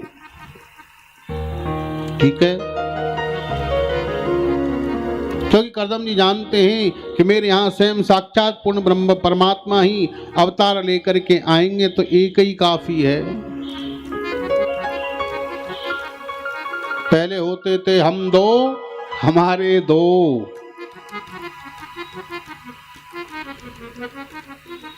दो ही बहुत हैं। अब तुम्हारा एक में ही सिमट जाए। बोलो राधे राधे। करेगो तो एक ही कर देगो निहाल, नहीं तो भीड़ बढ़ाने ते का फायदा है। सुखदेव भगवान कह रहे हैं राजन, शर्त मंजूर हो गई और देवहूति का कर्दम जी के साथ में विवाह हुआ। महाराज मनु शत्रुपा लौट करके आए, कुटिया में प्रवेश किया। देवी अब तुम आ गई हो, इस कुटिया की देखभाल तुम करना, मैं थोड़ा भगवान का भजन कर लूं। और 40,000 वर्ष हो गए कर्दम जी को तप करते करते। 40,000 वर्षों के बाद आज जब कर्दम जी ने नेत्र खोल करके देखा तो सामने एक वृद्धा स्त्री। कौन हो देवी? बोले मैं आपकी धर्म पत्नी भूल गए? नाम मेरा देवहूति, आप मेरे धर्मपति श्री कर्दम जी महाराज, आपके साथ में मेरा विवाह हुआ था। बोले हाँ याद आया। देवी तुम सोच रही होंगी पति मिला ऐसा, आज तक इसका मुझे कोई सुख नहीं मिला। और इतने वर्षों तक देवी तुमने अपने जीवन को कैसे व्यतीत किया? देवहूति बोली गीला वस्त्र लेकर के तुम्हारा शरीर पहुंच देती, फल मिल जाते फल तोड़ करके खा लेती, फल नहीं मिलते तो कभी पत्ते खा करके रह जाती, और कभी पत्ते भी नहीं मिलते तो फिर मैं जल पी करके रह जाती। और इस तरह से मैंने 40,000 वर्षों तक आपकी सेवा करी है। कर्दम जी बोले देवी तुमने इतना बड़ा त्याग मेरे लिए किया और आज से हम अपना गृहस्थ जीवन प्रारंभ करें, चलो मेरे साथ। और बिंदु सरोवर में दोनों ने स्नान किया है, दोनों ही तरुण हो गए। प्रियायाः प्रियमनिविच्छन् कर्दमो योगमास्थिता। अपनी प्रिय पत्नी देवहूति का भला करने के लिए करदम जी ने अपनी मंत्र शक्ति के आधार पर एक 9 मंजिल का महल बना करके विमान तैयार कर दिया। सैकड़ों दासी दासियां सेवा के लिए और 100 वर्षों तक करदम जी ने देवहूति के साथ में विहार किया है। करदम जी ने क्या कहा था?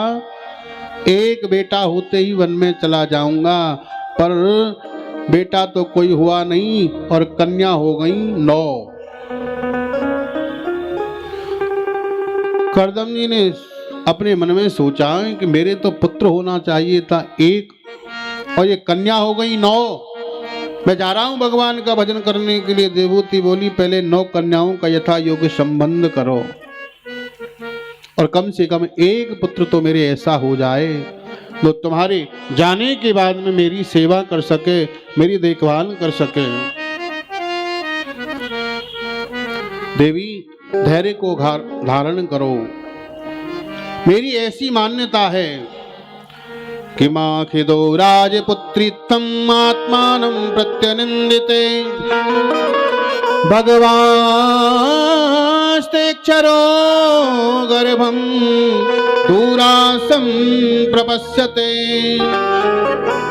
मेरी ऐसी मान्यता है कि अब की बार साक्षात भगवान नारायण ही तुम्हारे यहाँ अवतार लेकर के पधारेंगे और समय आने पर भगवान श्री हरि नारायण करदम के द्वारा देवहूति के गर्भ से कपिल का रूप लेकर के पधारे हैं। बोलिए कपिल भगवान की जय। आकाश मंडल से देवताओं ने पुष्पों की वर्षा कर दी और करदम जी ने सुंदर पूजन किया भगवान का और कहा, देवी अब तुम्हारे पुत्र भी आ गया और अब मैं जा रहा हूं भगवान का भजन करने के लिए। 9 कन्याओं का यथा योग्य संबंध पहले ही कर दिया था करदम जी ने। आज माता देवहूति ने भगवान कपिल को अपने हाथों से सुंदर स्नान कराया, पीतांबरी बगलबंदी पहनाई, माथे पे चंदन लगाया और सुंदर सी व्यास गादी पर अभिषिक्त किया और मां देवहूति ने यहाँ कुछ प्रश्न भगवान कपिल से किए हैं। मैं जानना चाहती हूँ बंधन किसका होता है, आत्मा का, शरीर का या मन का?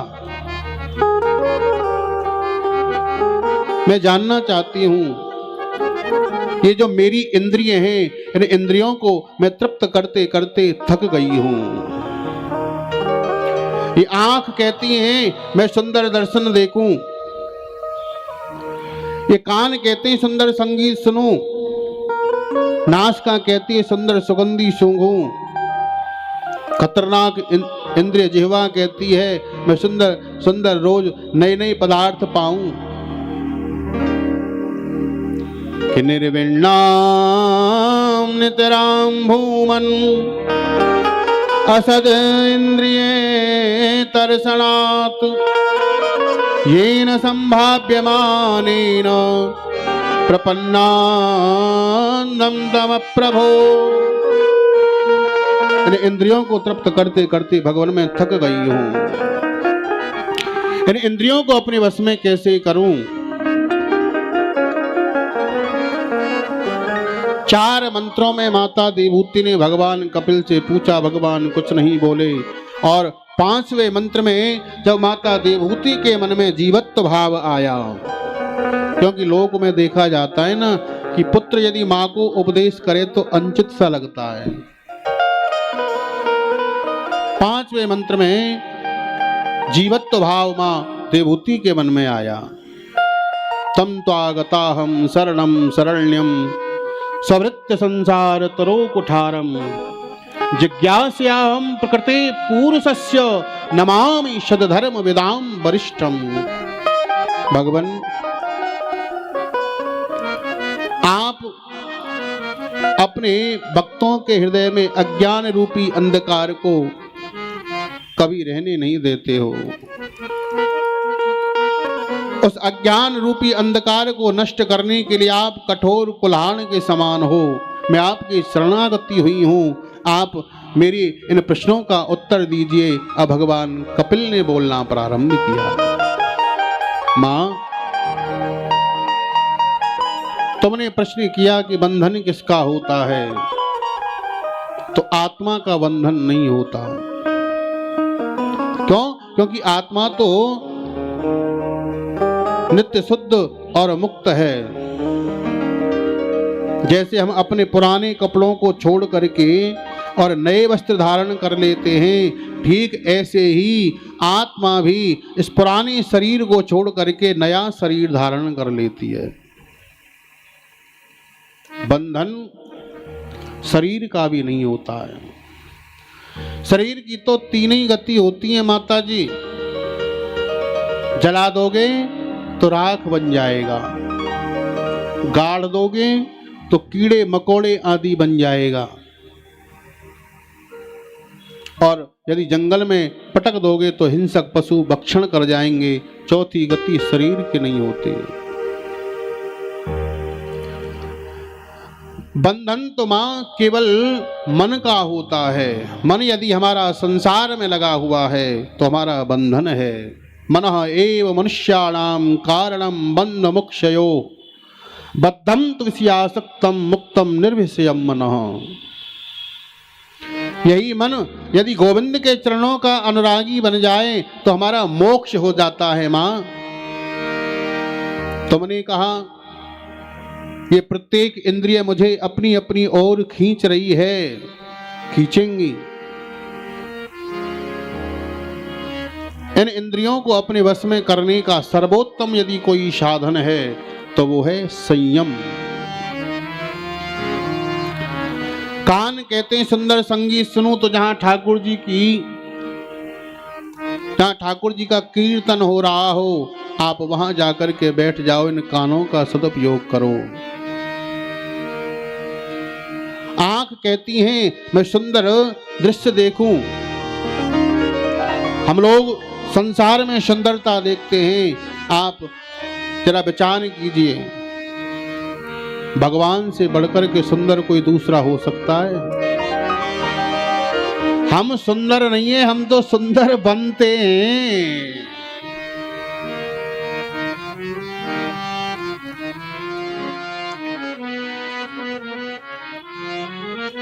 भगवान तो इतने प्यारे लगते हैं जब ठाकुर जी का श्रृंगार होता है।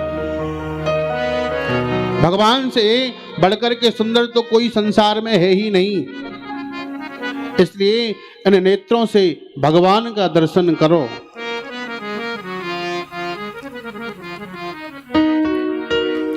ब्रज की गोपियां तो यही कहती हैं कि अक्षण वेताम फल वेदम न परम विदाम। अरे सखियो, इन नेत्रन को सबसे बड़ो लाभ तो जब ये है जब इन नेत्रन सो नंदलाल के दर्शन है जाएं।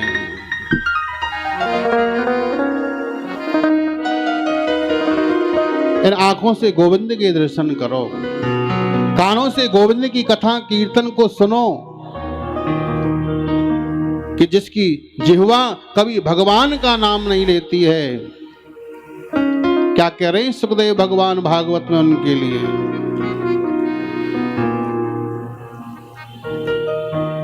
जिनकी जिह्वा कभी भगवान का नाम नहीं लेती है, जिह्वा सती दार्दुर केव सूतो, उनकी जिह्वा मेढक की जिह्वा की तरह टर टर करने वाली है। जिसके कानों ने कभी गोविंद की कथा नहीं सुनी, कीर्तन नहीं सुना, उसके कान कैसे बिले बतो रुक्मान्ये न शृण्वते कर्ण पुटई नरस्य। उसके कान तो ऐसे हैं जैसे सर्प का बिल होता है।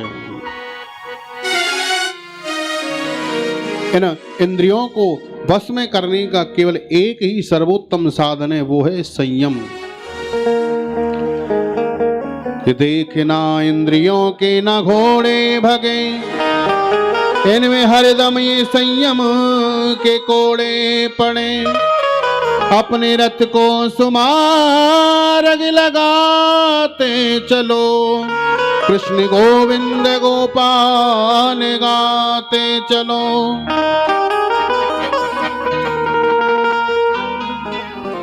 इन इंद्रियों को तृप्त करते करते हम थक गए हैं। इन इंद्रियों का मुख आप भगवान की ओर मोड़ दो। जीवा कहती है सुंदर रोज पदार्थ पाऊं, तो आप अपने घर में खूब व्यंजन बनाओ जो आपकी इच्छा है, पर पहले लड्डू गोपाल भगवान को भोग लगाओ और उसको पाओ। तो उसको पाने से जिह्वा का जो दोष है वो समाप्त हो जाता है। क्यों? क्योंकि भगवान से जो संबंध उस प्रसादी का हुआ है, उस प्रसाद को हम पाते हैं, तो इंद्रियों का जो दोष है वो समाप्त हो जाता है। क्या है प्रसाद? किसे कहते हैं प्रसाद? प्रमाणे प्रभु, सामाने साक्षात और द माने दर्शन। जिसके करने से हमें प्रभु के साक्षात दर्शन होने लग जाएं, ठाकुर जी की प्रसादी है, इसको पालें। एक भी कण व्यर्थ नहीं जाना चाहिए। शास्त्र कहते हैं, संत लोग कहते हैं, संत का क्षण और अन्न का कण कभी बर्बाद मत करो। आज गोविंद की कृपा से हमको सब सुख सुविधाएं, ऐश्वर्य, वैभव सब सुलभ है। कल हो न हो, आज हम जिस अन्न को नालियों में व्यर्थ फेंक रहे हैं, कल शायद हो न हो हम अन्न के लिए तरसें। उतना ही लो थाली में जो व्यर्थ न जाए नाली में। पहले विवाह शादी होते थे तो सब बैठ करके पत्तल पर भोजन करते थे। तो पत्तल पर बैठ करके भोजन करने में भी स्वाद आता था। और भैया एक लड्डू तो ले ही ले। ना ना ना जी, अरे एक तो चल ही जाएगा। अच्छा अब तुम कह रहे हो तो चलो रख दो। कितना आनंद आता था। छोटे छोटे से थे, जाते थे भोजन करने, ऐसी आदत होती थी। आप और हम सब एक जैसे ही हैं, हम में और तुम में कोई अंतर ना है।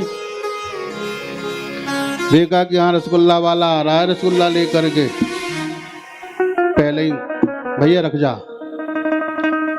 पीछे पता नहीं जन कितनी देर में आवेगो, आवे नहीं आवे। कितना आनंद आता था।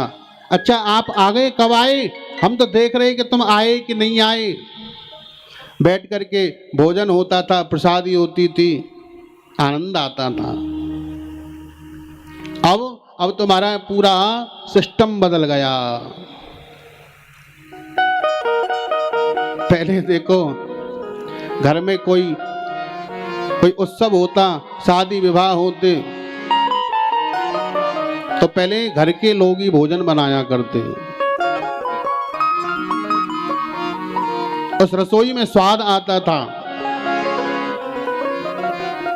अब पूरा सिस्टम गड़बड़ा गया। अब तुम्हारा पूरा बफर सिस्टम चल गया है सब महाराज।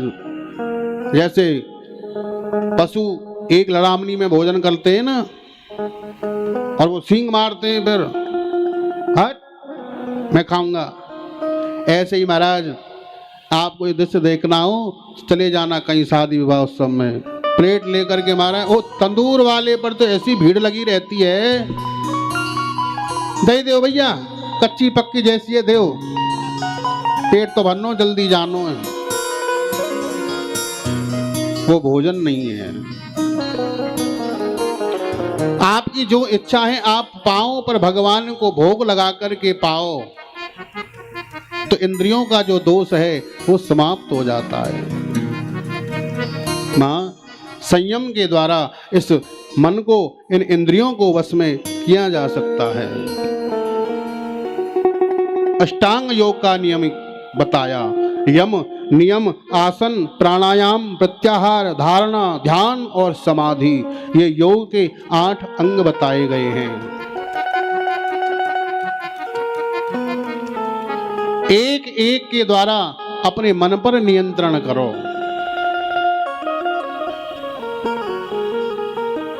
मन वश में है तो इंद्रियां हमारी वश में हैं। जितेंद्रिय बनो।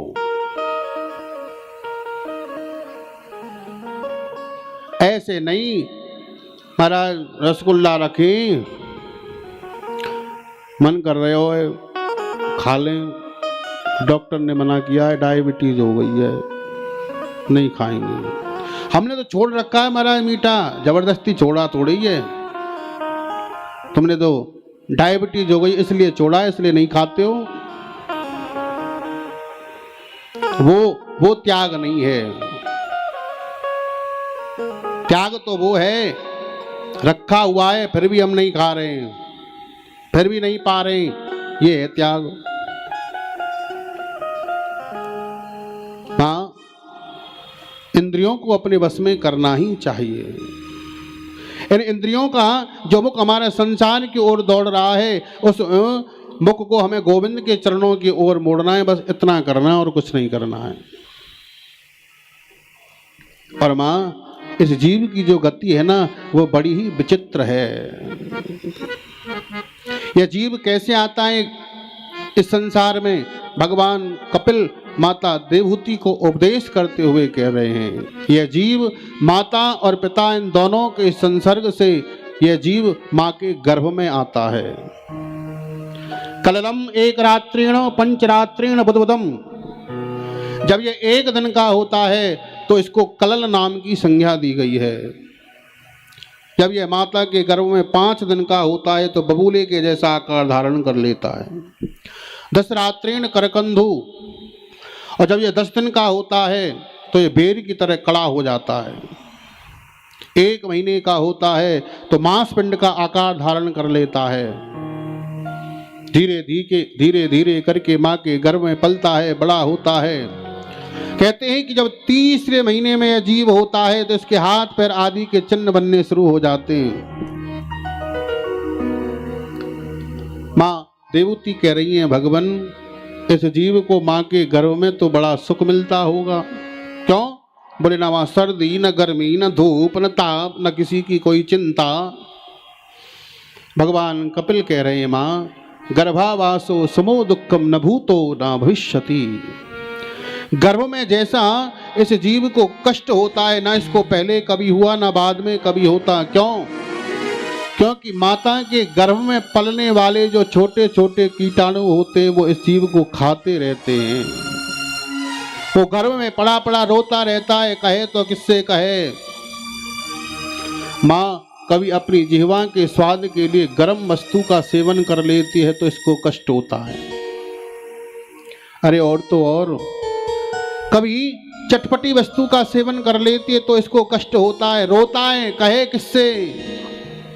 धीरे धीरे करके जब 7वें महीने में आ जाता है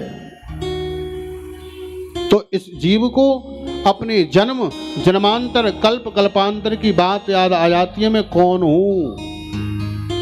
फिर यह जीव गर्भ में पड़ा पड़ा भगवान श्री हरि नारायण की स्तुति गाता है, हाथ जोड़ करके, हे गोविंद आप मुझे एक बार इस अंधकूप से बाहर निकाल दो।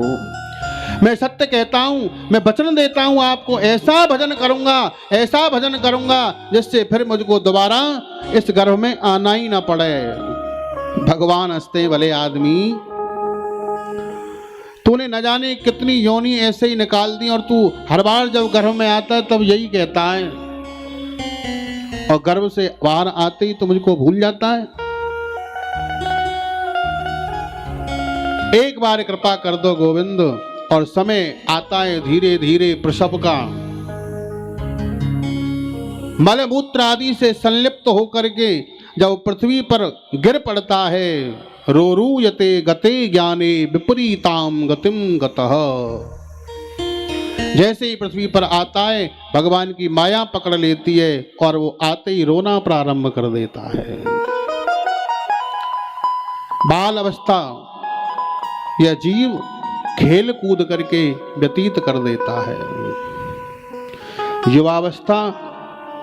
युवावस्था स्त्री के साथ में बीत जाती है।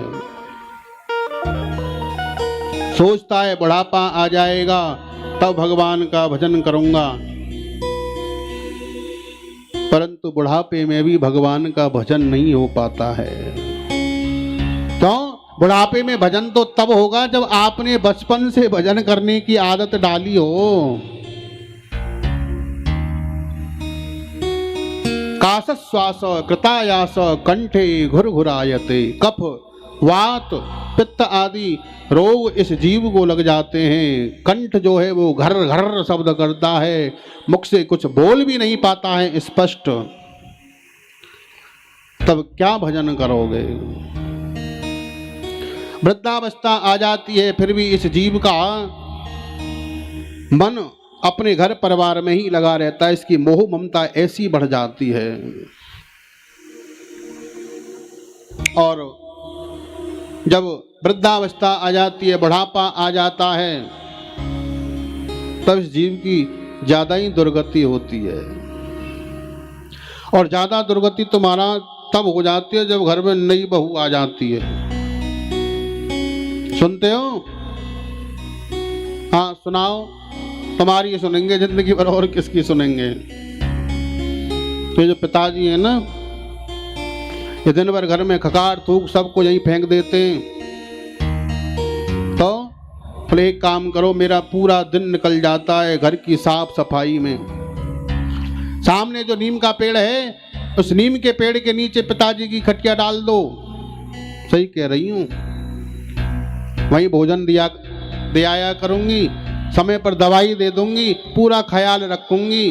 पूरा दिन निकल जाता है मुझको घर की साफ सफाई करने में।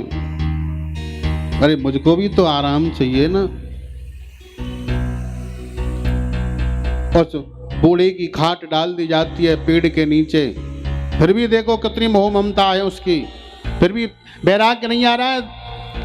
घर में कोई आता है, कोई मेहमान, कोई रिश्तेदार, कोई स्वजन बंधु बांधव सगे संबंधी घर में घुस रहा है, वो वहीं से आवाज लगा रहा है, अरे बहू कौन आया है? अरे बताओ तो सही भैया कौन आया है? अब और कोई बोले चने बोले, पर वो नई बहू लपक के बोलेगी। देख लो, तो मेरी बात झूठ मानते थे ना, पिताजी बहुत सीधे, देख लो कितनी जोर से ताड़ ताड़ करके आवाज लगा रहे हैं। अरे क्या मतलब है इनको? कौन आया है, कौन गया? अरे कोई आएगा कोई जाएगा। वृद्धावस्था आ गई फिर भी इन पर भजन नहीं किया जा रहा है भगवान का बैठ करके। अब वो बूढ़ा सोचता है, देखो तो सही, ये मेरा बेटा, मेरा आज्ञाकारी, जैसा मैं कहता था ऐसे ही करता था।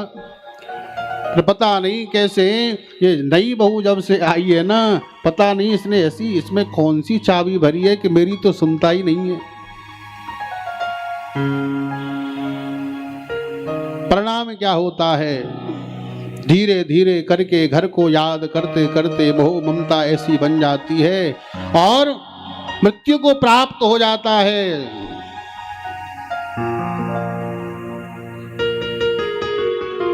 मरते मरते घर को याद किया था, इसलिए फिर जन्म लेता है, फिर माँ के गर्भ में आता है।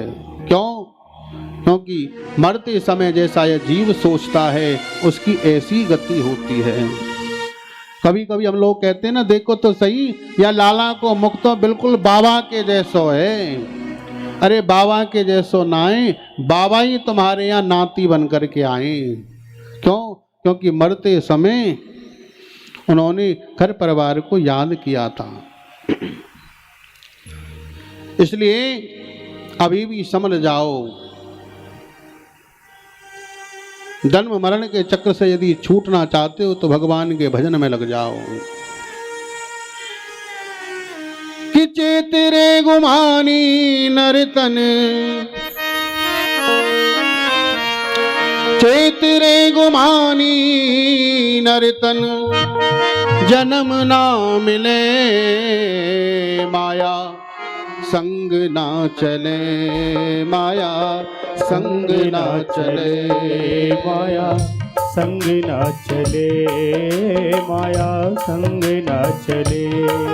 हाँ चेत रे गुमानी नर तन जन्म ना मिले। चेत रे गुमानी नर चेत रे गुमानी नर तन न मिले। ओ माया संग ना चले, माया संग ना चले। माया संग ना चले, हो माया संग ना चले।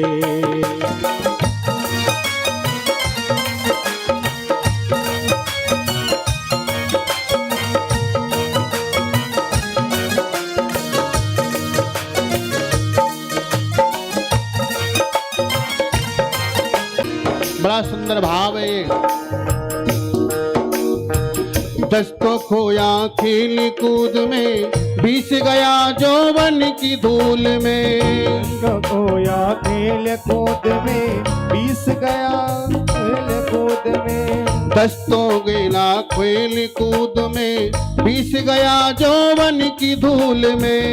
दस तो गया खेल कूद में, बीस गया जौवन की धूल में। 10 वर्ष तक बालक खेलता है, घर वाले कहते हैं अभी खेलने की उम्र है, खेलन दो। 20 वर्ष का हो जाता है, जवानी आ जाती है और महाराज यौवन के मद में भर जाता है। 10 तो खोया खेल कूद में, 20 गया जौवन के धूल में। 10 तो गया खेल कूद में, 20 गया जौवन की धूल में। 20 वर्ष चले गए और 40 तक तेरिया संग खेलो।